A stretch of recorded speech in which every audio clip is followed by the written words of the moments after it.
Only thing I ever said was, after a game, did I leave it all out there? Told me stuff about life lesson. When you make a mistake, own it.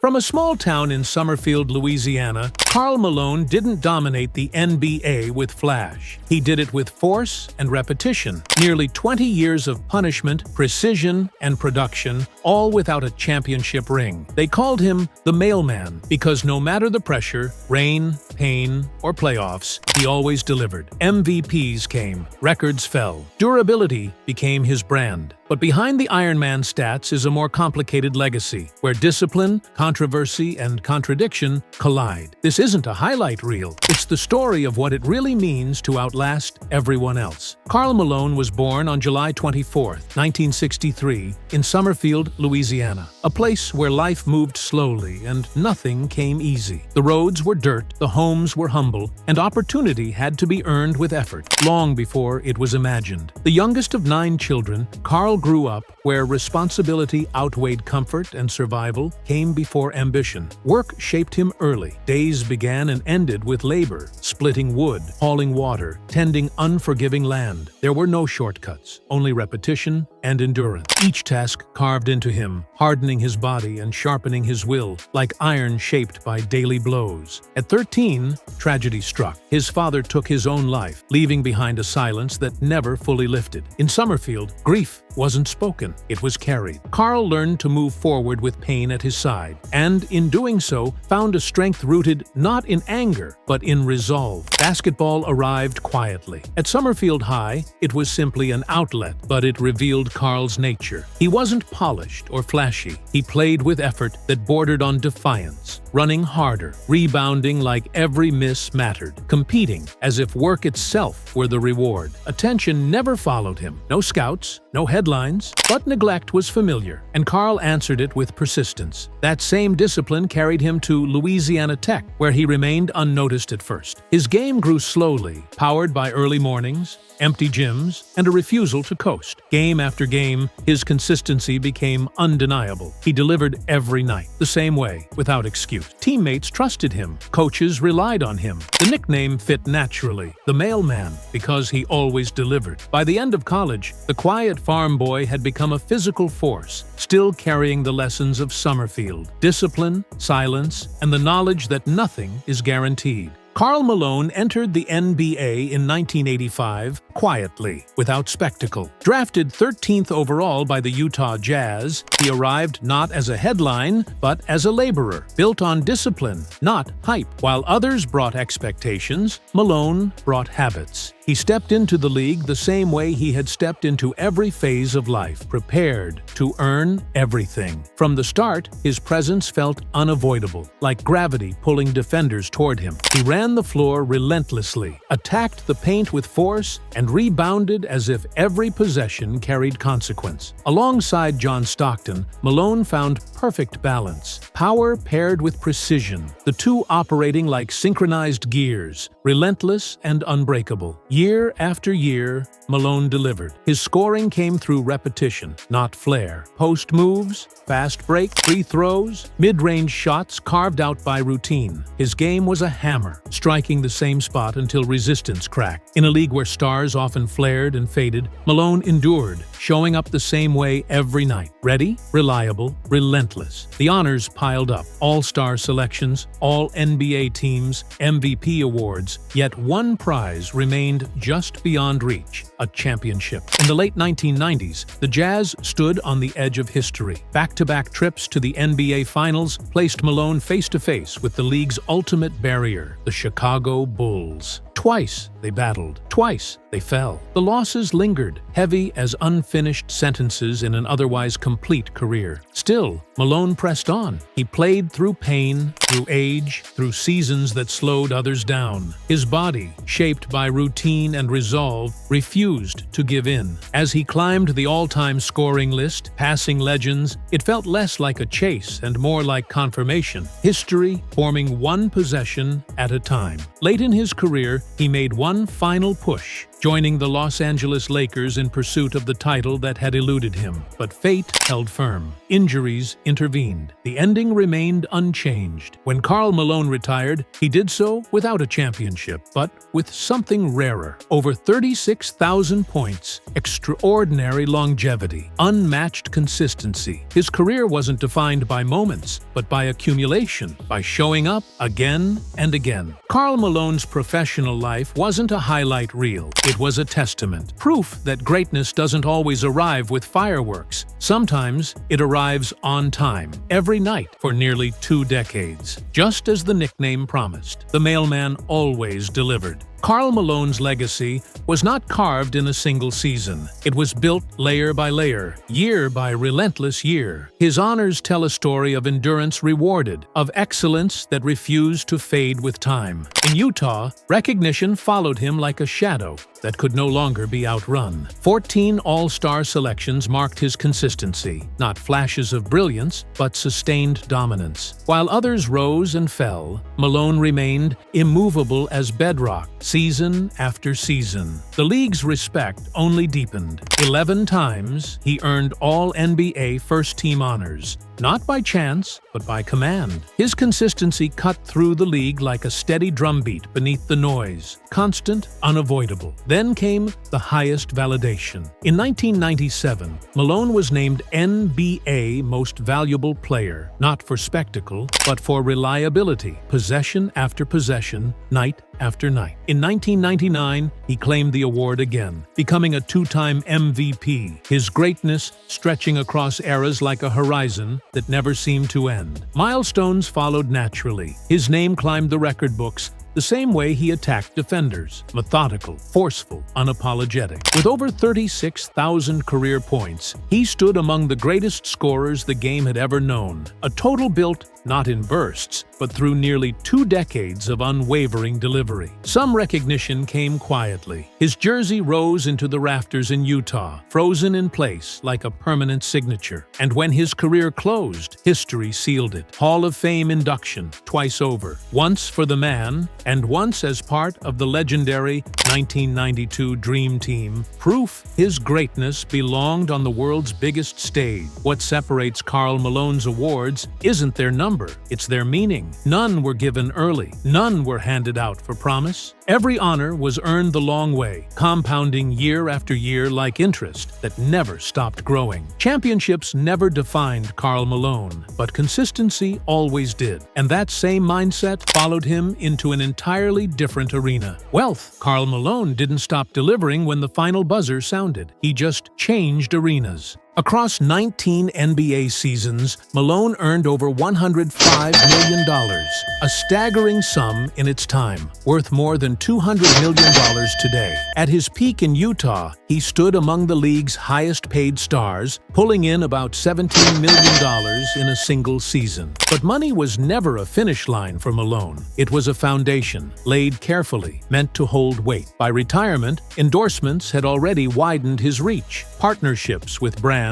like Converse, Skechers, LA Gear, and Apex One reflected the same image he built on the court. Dependable, blue-collar, built on trust rather than shine. Like his game, his appeal wasn't about flash, it was about repetition and reliability. Where Malone truly separated himself was beyond basketball. Instead of chasing trends, he invested in what he understood: tangible, durable industries. He built the Carl Malone Auto Group, a network of car dealerships across Utah and Louisiana, turning his name into a long-term engine rather than a fading logo. Alongside it, he invested heavily in real estate, assets that grew quietly over time, compounding like interest, slow, steady, and relentless. Today, Malone's net worth is estimated between $55 and $75 million, but the number tells only part of the story. There were no sudden windfalls, no reckless gambles, just years of accumulation built the same way he scored points, with patience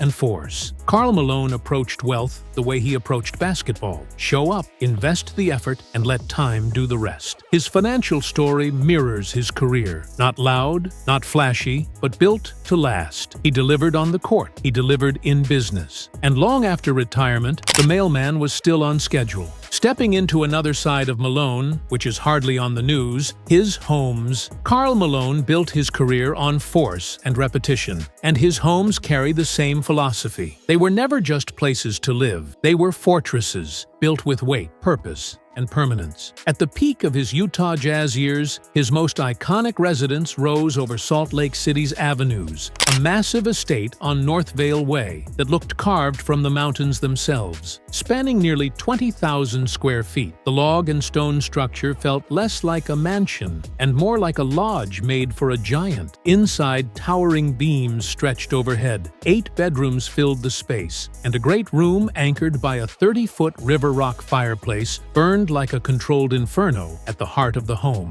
This was indulgence without restraint. An indoor basketball court, shooting range, steam room, sauna, and an Olympic-style pool with a 100-foot water slide turned the estate into its own world. Everything was oversized. Raised sinks, soaring ceilings, as if the house itself had been scaled to match Malone's presence. In 2005, the home sold at auction for $2.5 to $2.75 million, proof that even monuments must eventually reckon with the market. But Malone was never defined by a single address. Back in Ruston, Louisiana, he built something quieter, but no less commanding. Set on nearly 6 acres, his 8,500-plus square foot stone residence reflects the land that shaped him. Wide, grounded, unshowy. Valued at about $2 million, the home favors open space over spectacle, trading mountain drama for southern stillness and roots that run deep. Locals call the area Malone Land, not because of extravagance, but presence. His home sits among properties and developments he owns nearby, a footprint of legacy rather than luxury, stitched into the community itself. Across every residence, the pattern holds. Malone never chased glass and chrome excess. His homes mirror his game, solid, functional, built to last. Thick beams instead of flash, stone instead of shine. They stand like defensive anchors, unmoved by trend or time.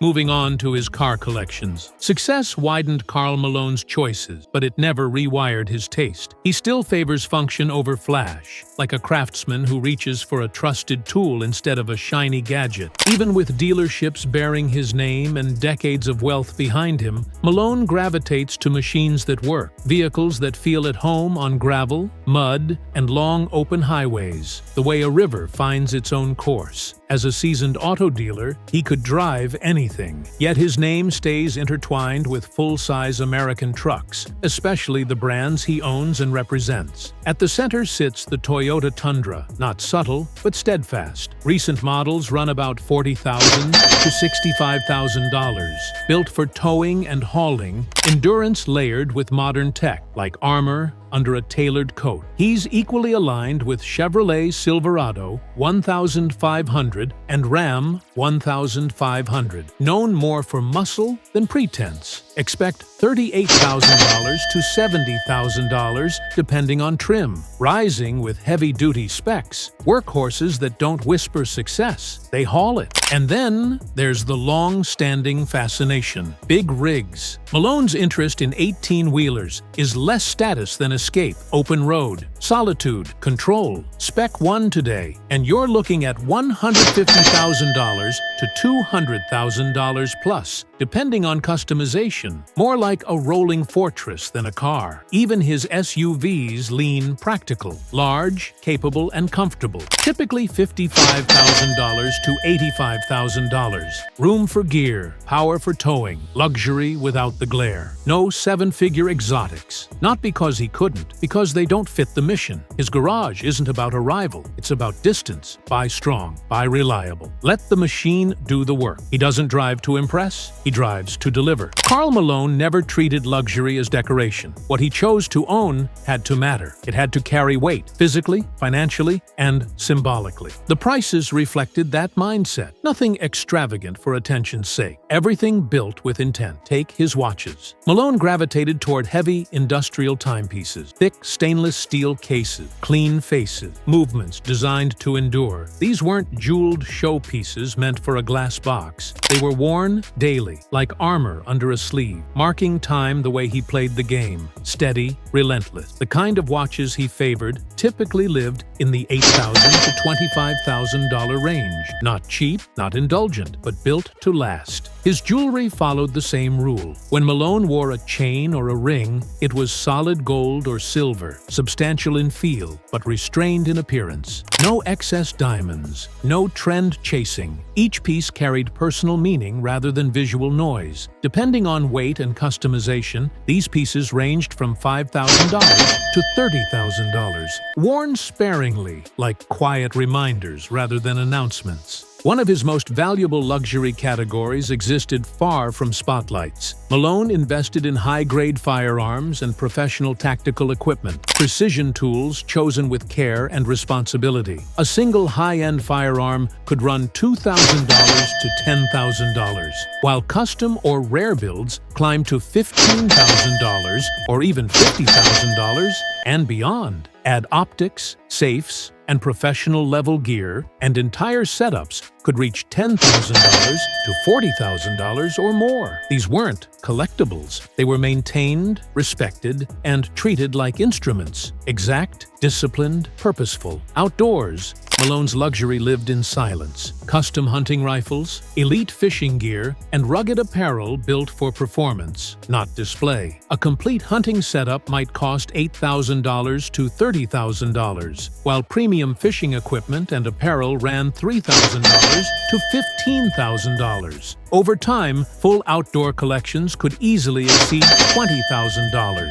Everything was used. Scratches and wear weren't flaws. They were proof, like miles on a long road. Even his career memorabilia followed restraint. Malone kept select pieces from his playing days: game-worn jerseys, awards, singular items tied to moments that mattered. On the open market, a game-worn jersey could command $50,000 to $150,000 or more, while certain awards carried six-figure value. But to Malone, these weren't investments. They were time-stamped, kept for memory, not money. Across every piece, the pattern never shifted. No excess, no trend luxury, no seven-figure indulgence. Carl Malone's luxury was heavy, functional, and restrained. Built to serve, built to last. Like a steel beam under load, it didn't need to shine to prove its strength. Now, on to his personal life. Carl Malone's life beyond basketball moved quietly, but never without tension. If his career was built on strength and routine, his personal story unfolded in sharp contrasts that still complicate his legacy. One side is anchored by Kay Kinsey, his wife since 1990, a steady presence who helped him build a lasting home away from the spotlight. Together, they raised 4 children and chose privacy over prominence, crafting a life meant to endure once the noise faded. But another chapter casts a longer shadow. Before marriage, Malone fathered children outside of wedlock, including a son, Demetris Bell, born in 1984, to Gloria Bell, who was 13 at the time. What followed was years of denial, legal conflict, and absence, a silence that became the most criticized element of Malone's personal history. Though the matter ended in a civil settlement and, decades later, a reported reconciliation, the weight of the original events never lifted. Closure arrived late, like a door shut after the echo had already traveled the hall. These contradictions resurface whenever Malone's career is celebrated, achievement colliding with accountability. Some argue legacy must hold both, others look only at the player. Malone himself has largely stepped away, choosing a quiet life, far from debate. In the end, his personal life mirrors no clean arc. Stability and failure exist side by side. Discipline and neglect share the frame. And long after the records fade, it is not the numbers, but the human story that lingers heaviest. Carl Malone's luxury was never about arrival. It was about distance endured. The houses were solid. The trucks were built to work. The watches were heavy. The gear was meant to be used. Nothing sparkled just to be seen. Everything had weight, like it was designed to survive pressure. Where others chased symbols of success, Malone chose proof of it. Luxury wasn't a trophy. It was a byproduct, a quiet reward for years of repetition, discipline, and load-bearing effort. And maybe that's the truth behind his version of wealth. It didn't soften him. It didn't polish the edges. It didn't rewrite the past. It simply gave him room to live with it. In the end, Carl Malone's luxury life isn't defined by what he owned, but by what still stands after the noise fades. Strong, present, unmoved, because even surrounded by comfort and success, the mailman never stopped choosing what could carry the weight. If you enjoyed this breakdown, like the video, subscribe for more untold sides of sports legends, and let us know who you want next. We'll see you in the next one.